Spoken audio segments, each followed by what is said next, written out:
The first bill on the calendar for the day is House File 586. The clerk will report the bill. House File number 586, number 1 on the calendar for the day, an act relating to veterans.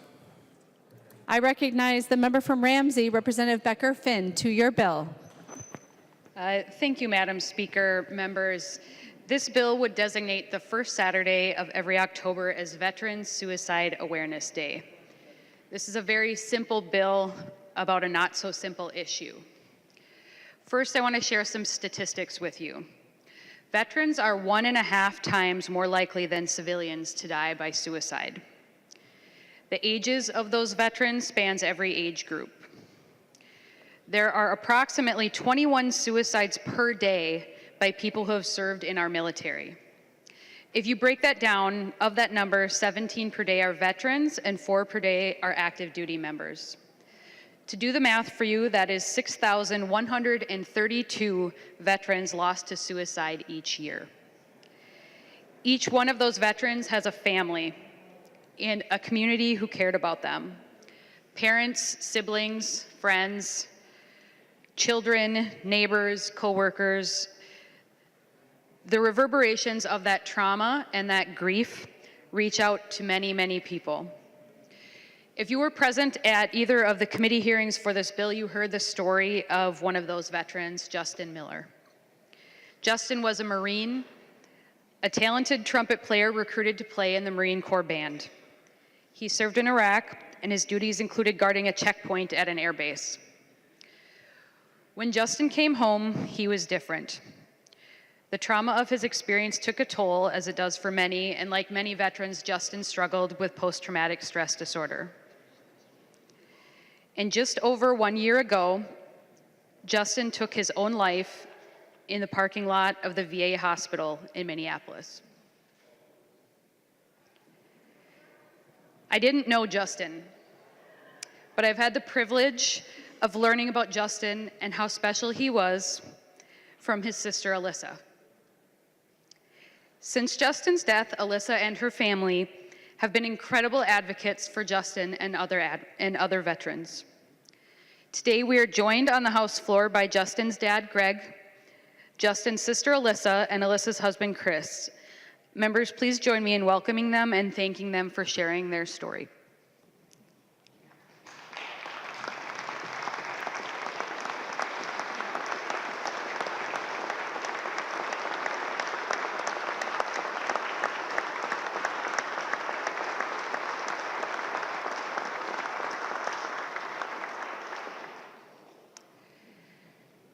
We owe a duty not only to our veterans and service members, but also to their families, especially when they are the ones left in the aftermath. You cannot fix a problem if you aren't able to face the fact that the problem exists in the first place. Members, I ask for your support of this simple bill to deal with a not so simple issue.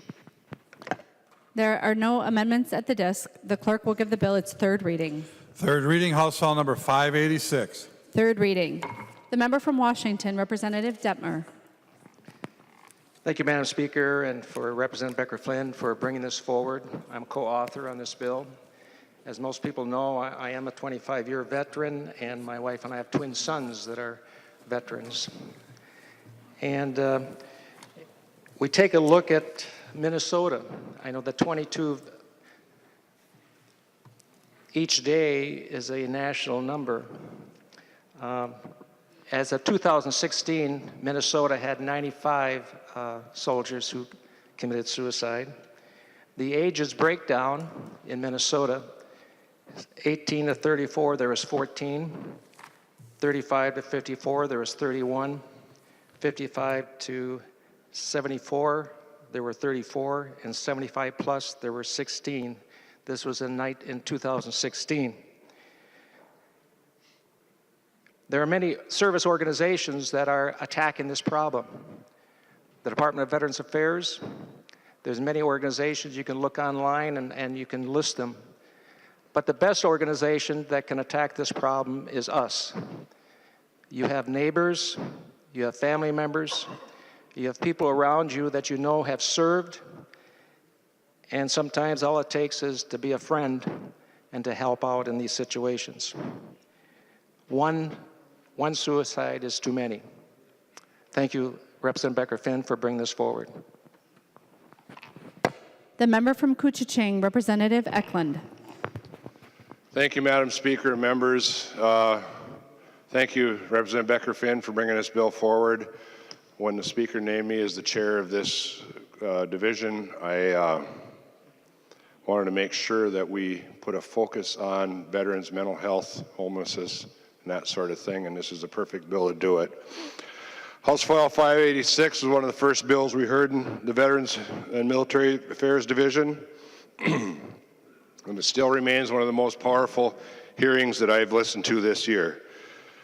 Representative Becker-Finn invited Alyssa Harrington, a sibling of a veteran who she already mentioned, who tragically took his own life, to committee, and she provided moving testimony detailing the turmoil her brother was living with after serving our country in the United States Marine Corps.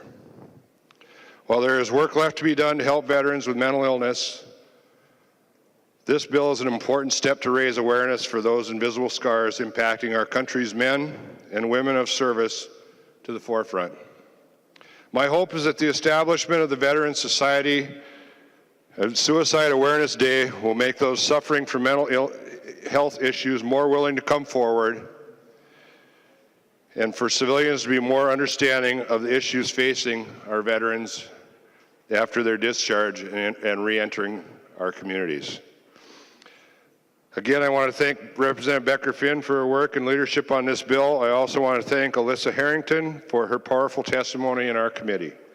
And know that your brother Justin's legacy is important to Minnesota and this country he so bravely served. The first Saturday in every October will be a day of solemn reflection for those who have returned home but struggle with the profound impact that their service had on their mental health. Thank you, members, and please support this bill.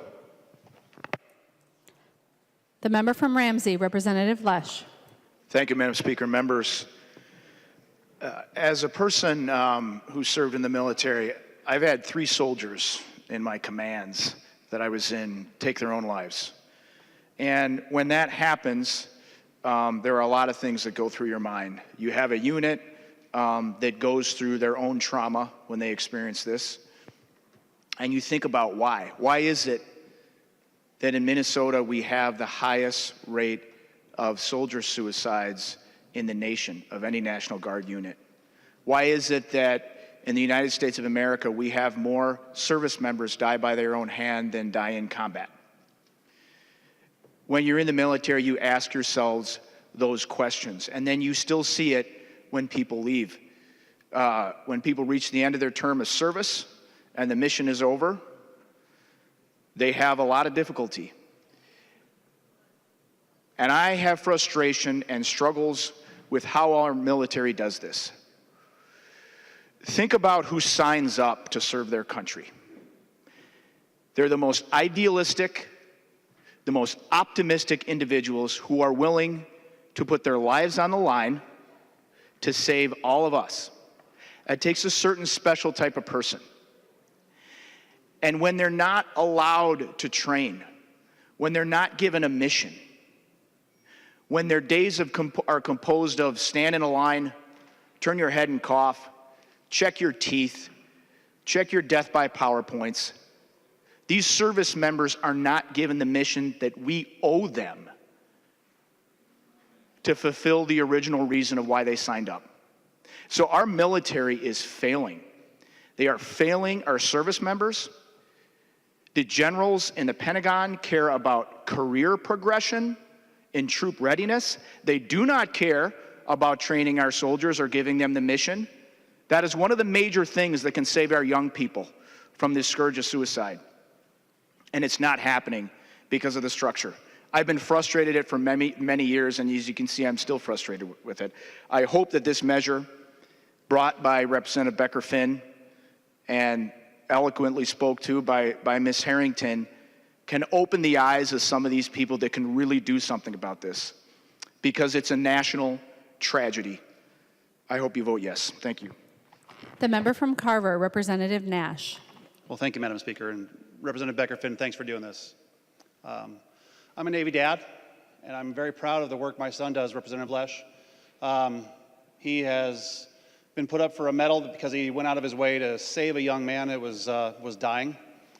He was off duty, but he rushed to this person who had been struck. He's not looking to talk about career advancement. He's talking about serving his country because he loves his country. If you talk to military members, this is what they're doing. This is why they're serving. And this bill, I think, is a good reminder that many of those people who are serving come home and they need our help. And they need to be reminded that we're here recognizing the sacrifice that not only they, but their families make. So, Representative Becker-Finn, I do appreciate you doing this bill. To the family, my sincerest condolences. But the military family is one that is proud, and our hearts swell when we think about our kids and we think about our loved ones serving. And this is a great measure that will show that this body is behind their efforts. So thank you, Madam Speaker. Discussion. The member from Ramsey, the author of the bill, Representative Becker-Finn. Thank you, Madam Speaker. I did want to use this opportunity for anyone watching this today to let folks know that there is a free crisis hotline for any veteran or active duty service member. And it's also a hotline if you're a concerned family member or friend. And the number for Veterans Crisis Line is 1-800-273-8255.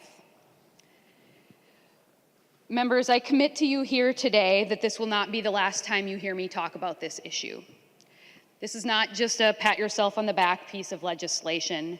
This is a public promise to continue to work with veterans and their families to make sure we are doing all we can to prevent these deaths from occurring in the first place. Members, I hope when you push that green button, you think of it that way too, as a promise to do better. As Justin Miller's sister Alyssa has stated, I hope Justin is the last one left behind. Thank you for your support. The clerk will take the roll.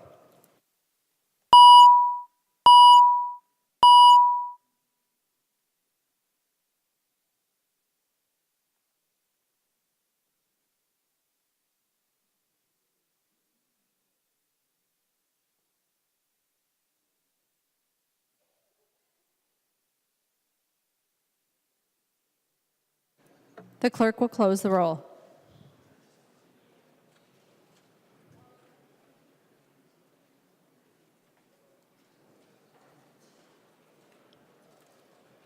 There being 127 ayes and 0 nays, the bill is passed and its title agreed to.